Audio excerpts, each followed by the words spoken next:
சீமானுக்கு 5% வருது, எடப்பாடிக்கு 30% வருதுன்னு. நான் 15% எடப்பாடி வருவாருன்னு சொன்னதை அது 20 வந்துட்டாருன்னு துள்ளி குதிக்கிறாங்க. கருத்து கணிப்பெல்லாம் வேஸ்ட்டுப்பா. அது ஒரு கற்பனையான ஒரு இது. இன்னைக்குள்ள சூழ்நிலை ஜான் ஆரோக்கியசாமி சொன்னால் ஒரு லைலா ப்ரொஃபஸரை செட் பண்ணி கருத்து கணிப்பெல்லாம் போட முடியும். அது பொய் பாய்மாலான்னு எல்லாத்துக்குமே தெரியும். அவன் செட்டப் பண்ணி போட்டுக்கலாம். தினத்தந்தி கருத்து கணிப்பெல்லாம் 38 போனதை பார்த்தல. அப்போ இனிமேல் மக்கள் வந்து கருத்து கணிப்பெல்லாம் நம்ப மாட்டான். கட்டும் போட்டி கட்டும் போட்டி கட்டும் போட்டின்னு நிறைய பேர் கூவுனாங்க. எப்பா கடும் போட்டியும் கிடையாது, ஒரு புண்ணாக்கு போட்டியும் கிடையாது. நீங்க எடுக்க ஓட்டுக்கு 2 ஓட்டுக்கு மேல திமுக அணிக்கு வரும். ஸோ களம் அதுதான். அப்போ கடும் போட்டின்னு சொன்ன சுமன் ஸ்ரீராமன்கள் என்ன ஆனாங்க? நம்ம சொன்னதையும் தாண்டி திமுக போயிட்டு அதான்பா உண்மை. எல்லாருமே பல்ப் வாங்கினீங்க. விஜய் கள்ளக்குறிச்சி சாராய பார்த்துட்டாரு, திமுக ஓட்டு போச்சு, போலிங் வராது, நோட்டா ஜெயித்துறோம். விஜய் எல்லாம் ஒன்றும் மேட்டர் இல்லப்பா, ஆம்ஸ்டாங் மேட்டர்லாம் மேட்டர் இல்லப்பா. எலெக்ஷனுக்கு முன்னே சொன்னேன், ஜான் ஆரோக்கியசாமி எலெக்ஷனுக்கு முன்னே சொன்னேன், எத்தனை வேற வச்சு எவ்வளோ டக்கால்ட்டி பண்ணாலும் உண்மை நேர்மை நிற்கும். இன்னைக்கு ஸ்ட்ரீட்ல இருக்கக்கூடிய விஜய் செய்தி தொடர்பாளர்கள்லாம் வரலாற்றிலே நோட்டாவுக்கு வெற்றியை கொடுக்க போகிறார்கள் விக்கிரவாண்டி மக்கள். நாங்க உதயநிதி ஸ்டாலின் தெளிவா பிரச்சாரம் பண்ணி விஜய் எல்லாம் சீரோ, வெத்து வெட்டு செல்லாத நோட்டுன்னு நிரூபிச்சுட்டு போயிட்டாரு. அப்போ விஜய் வெத்து வெட்டு செல்லாத நோட்டுன்னு விக்கிரவாண்டி களமே காட்டுச்சு. இப்ப ஈரோடு களத்துல பரந்தூர் விமான நிலையத்துக்கு விஜய் போயிருக்கிறாரு. திமுக அதை பொருட்டாட்டே எடுக்கல விஜய. அஜித் என்ன பைக்கு, சீமான் சின்ன மைக்குன்னு அஜித் பெரிய செல்வாக்கானவர். ரசிகர் மன்றம் வச்சு செட்டப் பண்ணாமலே ஆட்களை தளர்றாங்க. குஷியானந்த் மூலமா ஆள் பிடிச்சி ஆள் தேடாமலே இயல்பாட்டே அவருக்கு கூட்டம் இருக்கு, மக்கள் ஆதரவு இருக்குன்னு அஜித் ஒரு செல்வாக்கானவர்னு சொல்லி அஜித்தை குளோரிஃபை பண்றாங்க. ஈரோடு கிழக்கு களத்துல விஜய் ஒரு பொருட்டாட்டு நிற்கக்கூடிய 2 பிளேயர்ஸும் இல்ல, சுழற்சிகளும் எடுக்கல. மீண்டும் சொல்றேன், வட தமிழகத்துல நான் வன்னியர்கள் மத்தியில மு.க. ஸ்டாலின் ஒரு பெரிய தலைவரா உருவாயிட்டாரு. ஸ்டாலினை ஏற்றுக்கொள்ள முடியாத நான் வன்னியர்கள் இருக்காங்கல்ல, அவங்க வந்து சீமானுக்கு ஓட்டு போடுவாங்க. விஜய் எல்லாம் அதுல புள்ள பூச்சியா தான் பார்ப்பாங்க. இந்த போலரைசேஷனுக்கு எதிராக கட்சி ஆரம்பிச்சுட்டு லெட்டர் பேடா இருந்தாருன்னு தான் மக்கள் பார்ப்பாப்ல. அடுத்து ஈரோடு கிழக்குள்ள பலன்ல சீமான் எடுக்கிற பெரியார் இதுல ஸ்டாலின் வளர்றாரு. சீமான் களத்தை விட்டு ஓடாம களத்துக்குள்ள நிற்கிறது. சீமானுக்கு வந்து 2026 எடப்பாடியும் பலகீனப்படுத்துவார், என்டிஏயும் பலகீனப்படுத்துவார் சீமான்.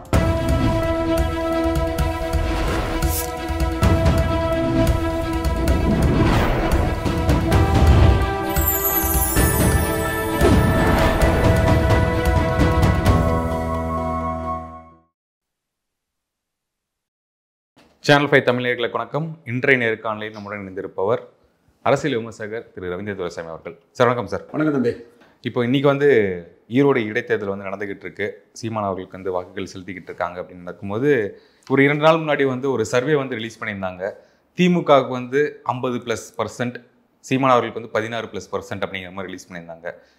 ஓட்டு போடாதவங்க வந்து 17% அப்படின்னு சொல்லியிருந்தாங்க. இந்த கருத்து கணிப்பு நீங்க எப்படி பாக்குறீங்க? கருத்து கணிப்புலாம் குப்பை கூட தூக்கி போடு தம்பி.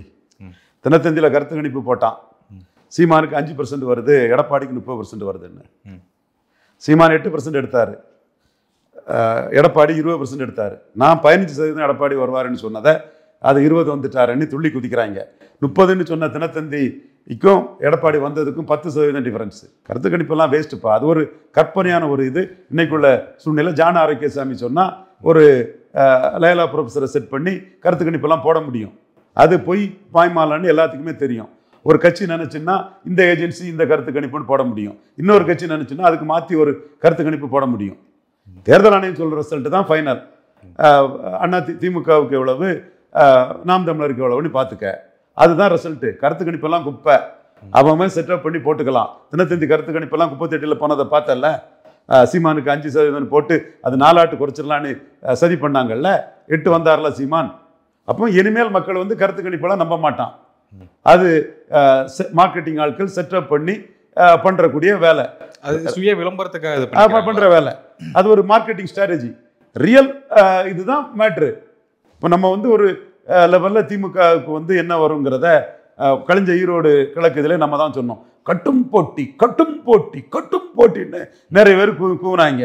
எப்பா கடும் போட்டியும் கிடையாது, ஒரு புண்ணாக்கு போட்டியும் கிடையாது.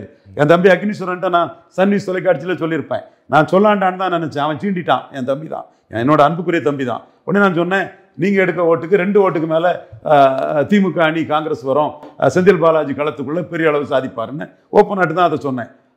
55 அது வந்தது, 65% வந்தது. இவங்களோட 2 மடங்கும் அதுக்கு மேலேயும் ஒரு 15% வந்தது. ஸோ களம் அதுதான். அப்போ கடும் போட்டின்னு சொன்ன சுமன் ஸ்ரீராமன்கள் என்ன ஆனாங்க?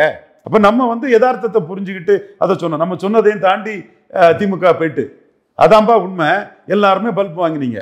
அடுத்தால விக்கிரவாண்டியில் விஜய் வந்து கள்ளக்குறிச்சி சாராய சபை பார்க்க போனார். விஜய் கள்ளக்குறிச்சி சாராய சபை பார்த்துட்டாரு, திமுகவுக்கு ஓட்டு போச்சு, போலிங் வராது, நோட்டா ஜெயித்துறோம். விஜயெல்லாம் ஒன்றும் மேட்டர் இல்லப்பா, ஆம்ஸ்டாங் மேட்டர்லாம் மேட்டர் இல்லப்பா. எலெக்ஷனுக்கு முன்னே சொன்னேன், ஜானாரிக்கு சாமி எலெக்ஷனுக்கு முன்னே சொன்னேன், எத்தனை வேற வச்சு எவ்வளோ டக்கால்ட்டி பண்ணாலும் உண்மை நேர்மை நிற்கும். எலெக்ஷனுக்கு முன்னே சொன்னேன், விஜய் கள்ளக்குறிச்சி சாராய சபை பார்த்ததோ ஆம்ஸ்டாங் மாட்டரோ ஒன்னும் திமுக பாதிக்கான. உதயநிதி ஸ்டாலின் மட்டும்தான் பிரச்சாரம் பண்ணாரு. உதயநிதி ஸ்டாலின் அப்படியே விஜய் நத்திங்னு லெப்ட் ஹேண்ட்ல விஜய் டீல் பண்ணி திமுக முன்னோட அதிக வாக்கு சதவீதம் எடுத்துட்டு போலிங் அதிகமாயிட்டு லெப்ட் ஹேண்ட்ல உதயநிதி ஸ்டாலின் விஜய் டீல் பண்ணாருன்னா நோட்டாவுக்கு ஓட்டு குறைஞ்சிட்டு இன்னைக்கு ஸ்ட்ரீட்ல இருக்கக்கூடிய விஜய் செய்தி தொடர்பாளர்கள்லாம் வரலாற்றிலே நோட்டாவுக்கு வெற்றியை கொடுக்க போகிறார்கள் விக்கிரவாண்டி மக்கள். நாங்க உதயநிதி ஸ்டாலின் தெளிவா பிரச்சாரம் பண்ணி விஜய் எல்லாம் சீரோ வெட்டு செல்லாத நோட்டு நிரூபிச்சுட்டு போயிட்டாரு. அப்ப நம்ம என்ன சொன்னோம்? 55% வாக்கு திமுக அணி எடுக்கும்னு சொன்னோம். 63 எடுத்தாங்க. நம்ம சொன்னதோட 8 ஜாஸ்தி போச்சு. 25% வாக்கு டாக்டர் ஐயா எடுப்பாருன்னு சொன்னோம். 25க்கு மேல 29 எடுத்தாரு டாக்டர் ஐயா. போலரைசேஷன்ல சீமான் ஒன்றும் பெருசா ஏற முடியாதுன்னு நம்ம சொன்னோம்.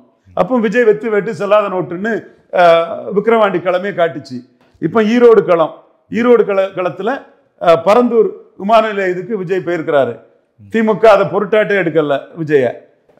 சீமான் அவர் வந்து அவங்க கேடர்ஸ் வந்து அஜித் என்ன பைக்கு, சீமான் சின்ன மைக்குன்னு அஜித் பெரிய செல்வாக்கானவர் செட்டப் பண்ணி ஆள் தேடி ரசிகர் மன்றம் வச்சு செட்டப் பண்ணாமலே ஆட்களவு தளர்றாங்க. ஒரு புஷி ஆனந்துக்கு சம்பளத்தை கொடுத்து புஷி ஆனந்த் மூலமா ஆள் பிடிச்சி ஆள் தேடாமலே இயல்பாட்டே அவருக்கு கூட்டம் இருக்கு, மக்கள் ஆதரவு இருக்குன்னு தெரியுது. அவங்க வாழ்க்கையும் பாழ்படுத்தக்கூடாது, பாதிக்கக்கூடாதுங்கிற நல்லெண்ணத்தோட போறவருன்னு அஜித் ஒரு செல்வாக்கானவர்னு சொல்லி அஜித் என்ன பைக்கு, சீமான் சின்ன மைக்குன்னு அஜித்தை குளோரிஃபை பண்றாங்க. சிவகார்த்திகேயன் போட்டியே இல்லாம அடுத்த தலைமுறையில விஜய் அஜித் போட்டிங்கிற மாதிரி இல்லாம சிவகார்த்திகேயனுக்கு போட்டியே இல்லாம பாசிட்டிவா இந்து, கிறிஸ்தவர், முஸ்லீம், தமிழர், மலையாளி, தெலுங்கர், பிற மொழியாளர் எல்லாருமே ஆதரிக்கக்கூடிய ஒரு பெரிய கலைஞராட்டு புக் மை ஷோல இந்த வருஷம் அதிக டிக்கெட்டு லாஸ்ட் இயர் புக்கான அமரன் பட ஹீரோ சிவகார்த்திகேயனை சீமான் முக்கியமா சொல்லி பேசுறாரு. ஸோ ஈரோடு கிழக்கு களத்துல விஜய ஒரு பொருட்டாட்டு நிற்கக்கூடிய 2 பிளேயர்ஸும் இல்ல, சுழற்சிகளும் எடுக்கல. இதுதான் விஜய்க்கு நிலைமை. நீ 1000 பேர் 1000 இது போட்டாலும் நிலைமை இதுதான். மீண்டும் சொல்றோம், 2026ல் 234 போட்டு உங்க பலத்தை காட்டுங்க. சீமானை பொறுத்தவரையில 1.1 இருந்து இன்னைக்கு 8.3க்கு போயிருக்காருன்னா மக்களோட நிற்கிறாரு, களத்துல நிற்கிறாரு. கமலஹாசனும் தினகரனும் வேலூர், ஆம்பூர், வாணியம்பாடி, விக்கிரவாண்டி, நாங்குநேரி 5 பை எலெக்ஷன்லயும் நிற்கல. சீமான் நின்னாரு, இன்னைக்கு 8.3ல நிற்கிறாரு. விக்கிரவாண்டி பை எலெக்ஷன்ல சீமான் நின்னாரு. சீமான் அங்க எடுத்த வீகம் வந்து கரெக்ட் கிடையாது. நான் பேசுறேன், அதை திரும்ப தெளிவா பேசுறேன். பட் நின்னது பெரிய ஹீரோயிசம். எடப்பாடி நிக்கல. பட் சீமான் வந்து ஜாதிவாரி கணக்கெடுப்பு நடத்தி தான் இடஒதுக்கீடு கொடுக்கணும், எண்ணி கொடு, அளந்து கொடுன்னு சொன்னாரு. டாக்டர் ஐயா 10.5 உடனே எடுத்து வைன்னு மிரட்டினாரு. உடனே எடப்பாடி அதுக்கு பயிர் சொல்ல முடியாம களத்தை விட்டு ஓடிட்டாரு. டாக்டர் ஐயாவோட அந்த ஸ்ட்ராங் அசர்டிவ் பொலிட்டிக்கல் ஸ்டாண்டுக்கு எடப்பாடியால் நிற்க முடியல. ஸ்டாலின் எதிர்கொண்டாரு, 63% போயிட்டாரு. மீண்டும் சொல்றேன், வட தமிழகத்துல நான்வன்னியர்கள் மத்தியில மு.க. ஸ்டாலின் ஒரு பெரிய தலைவரா உருவாயிட்டாரு. அதுக்கு வந்து உதயநிதி ஸ்டாலினோட பிரச்சாரமும் விக்கிரவாண்டியில பெரிய பலன். கள்ளக்குறிச்சி சாராய சபை பார்த்த விஜய லெப்ட் ஹேண்ட்ல டீல் பண்ணி உதயநிதி ஸ்டாலின் அங்க சாதிச்சிருக்கிறாரு. உண்மை. அந்த இடத்துக்குள்ள சீமானுக்கு என்ன அட்வான்டேஜ்னா, ஸ்டாலினை ஏற்றுக்கொள்ள முடியாத நான்வன்னியர்கள் இருக்காங்கல்ல, அவங்க வந்து சீமானுக்கு ஓட்டு போடுவாங்க. நின்னாயா போல்டா, நின்னாயா வன்னியர் நான்வன்னியர் போலரைசேஷனை கண்டு பயப்படலையா, அவன் நின்னாயா, நின்று துணிவா ராமதாஸுக்கு எதிராக ஒரு கருத்தை சொன்னாயா, எடப்பாடி 35% வாக்கு எடுத்தும் 36 எடுத்தும் களத்தை விட்டு போயிட்டாரியான்னு நினைப்பாங்க. விஜயெல்லாம் அதுல புள்ள பூச்சியா தான் பார்ப்பாங்க. இந்த போலரைசேஷனுக்கு எதிராக கட்சி ஆரம்பிச்சுட்டு லெட்டர் பேடா இருந்தாருன்னு தான் மக்கள் பார்ப்பாப்ல. ஸோ இது விக்கிரவாண்டி களத்தில் உள்ள பலன். அடுத்து ஈரோடு கிழக்குள்ள உள்ள பலன்ல சீமான் எடுக்கிற பெரியார் இதுல ஸ்டாலின் வளர்றாரு. ப்ரோ பெரியார் இதெல்லாம் ஸ்டாலின் கன்சால்டேட் ஆகுது. இன்னைக்கும் பெரியாருக்காக ஸ்டாலின் பேசியிருக்கிறாரு. புறமொழியாளர்கள் ஸ்டாலின் கன்சால்டேட் ஆகுறாங்க. லூசர்ஸ் அண்ட் கெய்னர்ஸ் தேரியில ப்ரோ பெரியார் இதெல்லாம் வந்து ஸ்டாலினுக்கு பெரிய லாபமாகுது. ஆன்டி பெரியாருங்கிறதுல சீமானுக்கு ஒரு கெயின் கிடைக்குது. சீமானுக்கு பலமே களத்துக்குள்ள நிற்கிறது தான். என்டிஏ அண்ணாமலை களத்துக்குள்ள நிற்க முடியாதது உள்ளாட்சி தேர்தல், மக்களவை தேர்தல், விக்கிரவாண்டியில சாதிச்ச அண்ணாமலைக்கு ஈரோடு கிழக்கில் பின்னடைவு. மறுக்க இல்லையே, நம்ம அமித்ஷாவே இது பின்னடைவு தான் பாஜக நினைப்பாரு, என்டிஏக்கு பின்னடைவு. அந்த மூணுலேயே நான் கிரெடிட் அண்ணாமலைக்கு கொடுக்கும் போது இதில் அண்ணாமலைக்கு பின்னடைவுன்னு தான் சொல்லணும். நம்ம அதில் மறுத்து பேச வேண்டிய அவசியம் நமக்கு இல்லை. சீமான் களத்தை விட்டு ஓடாம களத்துக்குள்ள நிற்கிறது சீமானுக்கு வந்து 2026 எடப்பாடியும் பலகீனப்படுத்துவார், என்டிஏயும் பலகீனப்படுத்துவார் சீமான். இதுதான் சீமானுக்குள்ள நெட் ரிசல்ட்டுள்ள லாபம். நாங்குநேரில் 2% ஓட்டு தான் எடுத்தார். ஹரிநாடார் அவர் 3 வருஷத்தில் 3 நாள் போஸ்ட் அடிப்பார். சேரசோழ பாண்டியர் தென்னிந்தியாவை ஆண்ட அரச மனைபுரன்னு ஜெயலலிதா சொன்ன நாள், ஜெயலலிதா இறந்த நாள், ஜெயலலிதா பிறந்த நாள், நாடார் சமூகத்துக்காக குண்டாஸ் ஆக்டில் உள்ள போனவர். அவர் வந்து 2.5% ஓட்டு எடுத்தார். சீமானுக்கு ஓட்டு இல்லை, ஹரிநாடாருக்கு தான் ஓட்டுன்னு எல்லாரும் ஊடகத்தில் போட்டு பெருசாக பண்ணாங்க. விக்கிரவாண்டியில் சீமான் 1.5% தான் ஓட்டு எடுத்தார். ஆனால் சீமான் நாங்குநேரில் 10% ஓட்டு எடுத்தார். தமிழக அளவில் 6.8% ஓட்டு எடுத்தார். களத்துக்குள்ளே வராத கமலஹாசன் தினகரனும் கீழே போயிட்டாங்க. இதுதான் களம். கள அரசியல் தெரிஞ்சவன் தான், தெரிஞ்சு களத்தில் இருந்து வந்தவனால தான் இந்த உண்மையை என்னால் பேச முடியுது. ஏசி ரூமில் அங்கே சென்னையில் இருக்கக்கூடிய கிணற்று தவளைகளுக்கும் இருட்டில் இருக்கவங்களுக்கும் அது தெரியாது. எப்படி சீமான் மிகப்பெரிய அளவுக்கு ஆர்கே நேரில் ரெட்டையிலையும் உதயசூரியனையும் குக்கரில் போட்டு அவிச்ச தினகரனை மிஞ்சினார். எப்படி மிகப்பெரிய கலைஞன் தென் சென்னை, மத்திய சென்னை, வட சென்னை, கோயம்புத்தூர்லாம் 10% மேலே வாக்கெடுத்த கமலஹாசனை தாண்டினார், களத்துக்குள்ள நின்னாரு. அதே மாதிரி இன்னைக்கு களத்துக்குள்ள நிற்கிறதா சீமானுக்கு பலம். களத்துக்குள்ள நிற்கக்கூடிய மக்கள் தொண்டன், மக்கள்ல இருந்து வந்தவன், மக்கள்ல ஒருத்தங்கிறதுல சீமான் வந்து 2026 இந்த விக்கிரவாண்டி களமும் ஈரோடு கிழக்கு களமும் சீமானை வந்து 8 வந்து 16 ஆட்டு உயர்த்தக்கூடிய அளவுக்கு 214 கேண்டிடேட் போட்டால் சீமானுக்கு வந்து மக்கள் நம்பிக்கையும் மக்கள் ஆதரவையும் கொடுக்கும். இதுதான் சீமானுக்கு இதில் உள்ள பலம். களத்துக்குள்ள வராதவங்க, போலீஸ் ஸ்டேஷனை எதிர்த்து பின்னங்கால் பரடை போன்ற விஜய் போன்றவர்கள், விஜய்க்கு ஆதரவாளர்கள்லாம் வந்து களத்துக்குள்ள வராதது மக்கள் எப்படி ட்ரீட் பண்ண போறாங்கிறத 26 உணர்வாங்க. நீங்களே ஒரு நேர்காணல சொல்லியிருந்தீங்க, சீமான் அவர்கள் வந்து வளர்றதுக்கான எல்லா விஷயமும் பண்றாரு, அவர் வளர்றதுக்கு எல்லாமே பண்ணிக்கிட்டு இருக்க, சரியா தான் பண்றாருன்னு சொன்னீங்க. இப்போ கட்சியை விட்டு வெளியும் போயிட்டு இருக்காங்களா சார், இது சரின்னு நினைக்கிறீங்களா?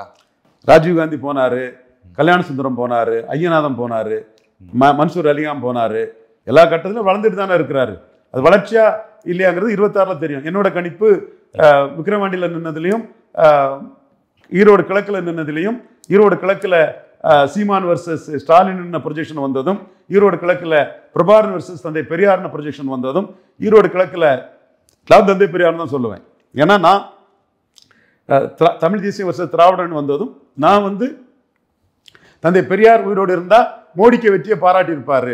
அப்பர் காஸ்ட்காரனே வரக்கூடிய ஒரு பிரதமர் பதவியில் அவர் காமராஜரை பச்சை தமிழனை கண்டேன், சேர சோழ பாண்டியனோட காமராஜ் பெரியவன், காமராஜ் தான் அவனை படிக்க வச்சான்லாம் தந்தை பெரியார் சொல்லியிருக்காருன்னா, என்னோட அனுமானம் நீச்சி, இழிவானவன், இழிவான தொழில் செய்தவன், அப்பா யார் அம்மா யார், முன்னோர்கள் யார், கருப்பா இருந்து காளாஞ்சாப்பிட்டு கலரானவன்லாம் மிகப்பெரிய ஒரு சமூக இகழ்வுக்கு ஆளான மோடி பிரதமரானதை தந்தை பெரியார் உயிர் இருந்தால் பாராட்டியிருப்பாருன்னு நான் 2014 சொல்லிட்டு இருக்கேன். என் நிலைப்பாடு இதுதான். பட் சீமானோட இந்த நிலைப்பாட்டில் ப்ரோ பெரியாரிஸ்டெல்லாம் ஸ்டாலின் அப்படி தூக்கி பிடிப்பாங்க, எடப்பாடிக்கு நஷ்டம்.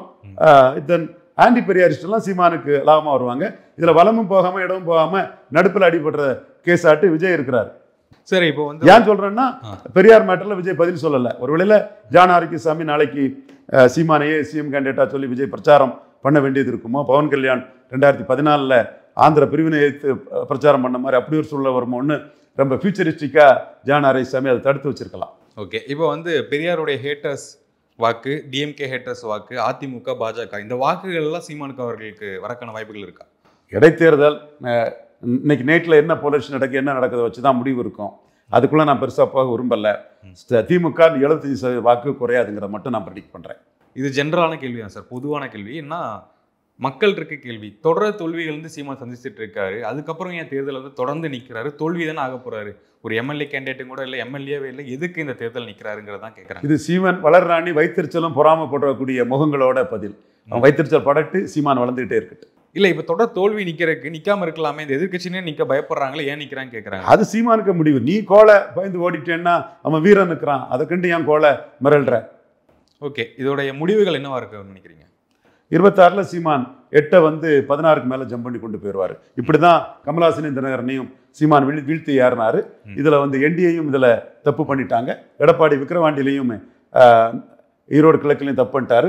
வன்னியர்கள் எடப்பாடி மேலே நம்பிக்கை இழந்துட்டாங்க. வெள்ளாள கவுண்டர்கள் எடப்பாடி மேலே நம்பிக்கை இழந்துட்டாங்க. இதில் பெரும்பகுதி ஸ்டாலினுக்கு போகும், ஒரு பகுதி சீமானுக்கு வரும். ஒரு கேள்வி என்னன்னா சார், இப்போ விக்கிரவாண்டி ஆகட்டும் ஈரோடு ஆகட்டும், இந்த 2 இடைத்தேர்தலும் சீமான் நின்னதுக்கு அவருக்கு அட்வான்டேஜ் நினைக்கிறீங்களா? அதைத்தான் தம்பி நான் சொல்லிட்டு இருக்கிறேன்.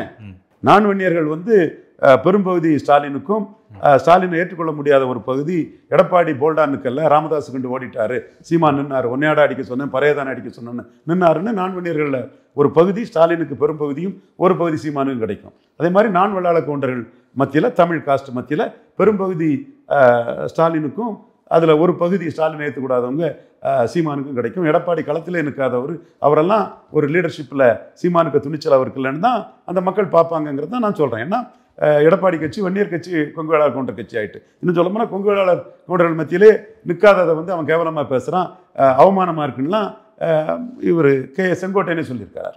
ஓகே, இப்போ நீங்கள் கொள்கை தலைவரை பற்றி பேசியிருந்தீங்க, பெரியாரை பற்றி விஜய் எதுவுமே பதில் சொல்லலை அப்படின்னு சொன்னீங்க. இப்போ நேற்றைக்கு வந்து பெரியார் சிலையெல்லாம் திறந்து வச்சுருந்தாரு. இதுக்கு உங்களுடைய பார்வை என்ன சார்? இதில் ஒரு சாதாரண ஒரு சடங்கு அது பண்ணிட்டு இருக்கிறாரு. யார் விஜயகாந்த் பெரியார், காமராஜர், அண்ணா, எம்ஜிஆர்னு வச்சுருந்தாரு. இவர் பெரியார், அம்பேத்கர், இன்னொன்று யார், பெரியார், அம்பேத்கர், காமராஜ்னு வச்சுருக்காரு. இது வந்து பெரிய இம்பேக்ட் கிரியேட் பண்ணாதுன்னு நினைக்கிறீங்க? நீங்கள் பெரியார் இதுக்கு வந்து பதிலே சொல்லாததுக்குள்ள காரணம் என்னங்கிறது தான் ஜான ஆரோக்கியசாமிக்கு தான் அந்த ரகசியம் தெரியும். உங்கள் நேரத்துக்கும் நேர்காணலுக்கும் மிக்க நன்றி. நன்றி.